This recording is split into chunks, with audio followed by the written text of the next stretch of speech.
Hi. I'm so excited to be up here. Oh my gosh, so much happened this year. It was 1 year of trying to pick up momentum, turning it around, and just this year everything happened. So it was 1 year of being more in alignment with who I really am, so that the momentum, which always comes, took me more in the direction of what I wanted to be rather than in the direction of what I don't want to be. And the reason that it was such a fantastic year is because I was aware of what I was doing. So as the momentum ensued and things were unfolding, I could feel my hands in the clayness of it. Oh yeah. Yeah. Yeah, totally. Yeah. I don't even want to talk about the year before that. Yeah. But it brought me to here. Yeah. And it filled your vortex full of wonderful things. So many things. Yeah. Yeah. I wrote a book in like 4 weekends. I just wrote it. Yeah.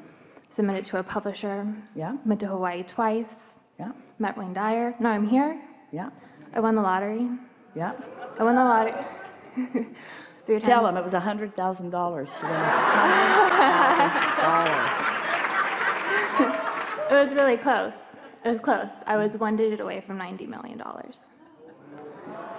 Like 1 digit. I said that for like 3 days. One digit. But then I was so excited, right? Because there was still some money there.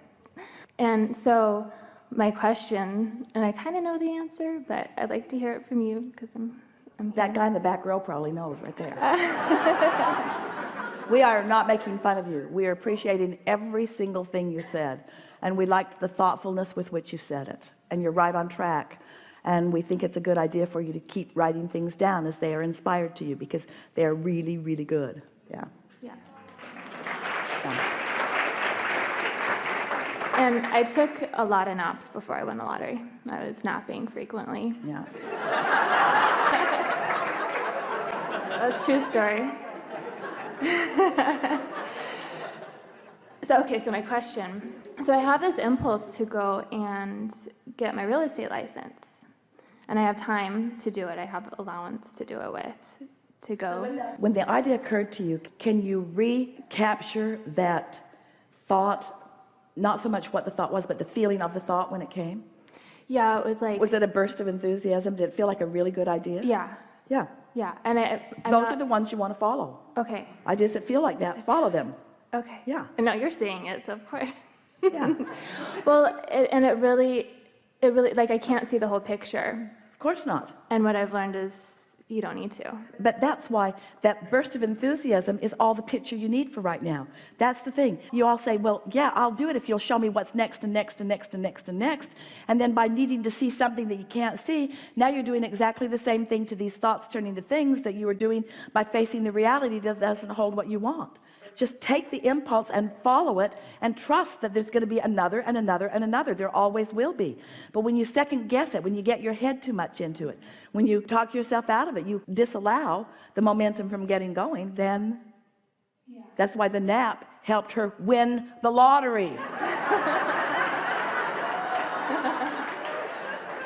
And don't you think it's interesting, the sequence of events that take place here today? We're not kidding you when we say your inner being knows what you want and knows where it is and knows the path of least resistance that will help you to understand it. Sometimes when you're asking it outright, you're not in the place. But as you're listening into other things, then you get it, you see. Yeah. Yeah. So I want to go get my real estate license, and I also would like to win the jackpot. And so do I just... But feel the difference between the impulse to get the real estate license and the idea of winning the jackpot. Yeah. Feel the difference between the idea of winning the jackpot and the impulse to go buy a ticket. Yeah. Can you feel the difference? We want you to focus on the impulse, because you think yourself out of impulses. We're just going to say it to you this way, and take it the way we mean it, because it's going to sound a little like we're beating up on you, but we're really not, only just a little bit. So the impulse comes to you in a flash. And you know why it's usually a flash? Because you're usually so negative it can only squeak in on occasion. So the flash comes and you go, oh wow, and then you kill it immediately by facing reality. And so the reason that those impulses come in flashes, and the reason that you feel insecure about following them, is because you haven't accomplished the mastery of staying in the receptive mode. But with not much more than you have accomplished as a result of just listening into today, you can get into that receptive mode and you can master it, so much so that you know when you're in it and you know when you're not in it, and then you will know which impulses are the ones that are going to pay off to something that you want, and which impulses are going to pay off to something that you don't want. Which is the impulse that buys the winning ticket, and you're going to only by experiencing it know which is which. Yeah. Yes? By the way it feels. That felt like this and it turned out like this. That felt like yearning and it turned out like this. That felt like enthusiasm and it turned out like this. Yeah. That felt just a whimsical thing and it turned out like this. That felt like drama and the rest of my life was depending on it and it turned out like this. In other words, what's the receptive mode that you are in? Yeah. Yeah.